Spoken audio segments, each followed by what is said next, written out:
Hello friends आपण मानक मो यूट्यूब चैनल में स्वागत और आम एक नुआ भिडियो मध्य स्वागत। आज आम OSSTT एग्जाम नोटिफिकेशन विषय रे डिस्कस करवा। OSSTT एग्जाम अप्लाई डेट केबे स्टार्ट होची एवं लास्ट डेट केबे रही तार एलिजिबिलिटी कौन रही एवं केउ माने अप्लाई करि परिबे ता विषय रे आमे जानिबा। ए नोटिस टी देखंतु बीएससी ओडिशा तरफ रु आछि 11/8/2026 रे आसी अछि।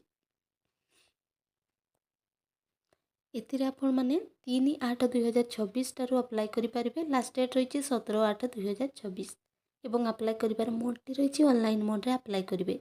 तार वेबसाइट रही www.bscodisha.ac.in रे आपण माने जाईकी अप्लाई करि परिबे ऑनलाइन मोड रे। ता सहित एग्जाम रही 30/9/2026 आपण मानकर सेप्टेम्बर 30 रे एग्जाम रही। एवं पेपर 1 पेपर 2 OSSTT एग्जाम दुईटी पेपर होता है।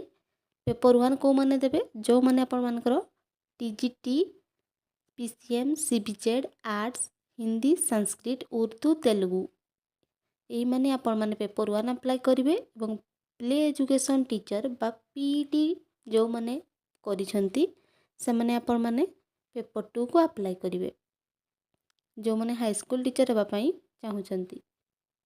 ता सहित यार एडमिट कार्ड आसीबो 20/9/2026 रे आसीबो।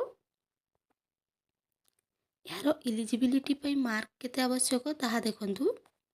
आपण माने जदी SC BC बा ST SC पई अछंती ताहले आपण माने मिनिमम 53 टोटल मार्क रही 150 रु आपण माने जदी मिनिमम 53 मार्क रखुचंती ताहले आपण माने पास एवं जनरल कैटेगरी में आपण माने 68 रखिबा आवश्यक।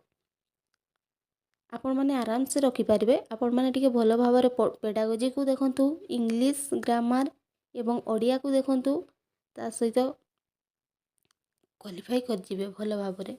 आपण मानकर सिलेबस कोन रही सिलेबस रही इंग्लिश ओडिया एवं पेडागोजी कंपलसरी समस्तक पई।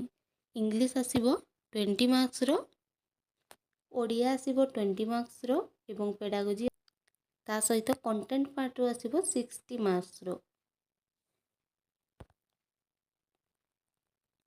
आपण माने भलो भाबरे पढंतु एवं फर्स्ट अटेम्प्ट रे क्लियर करंतु।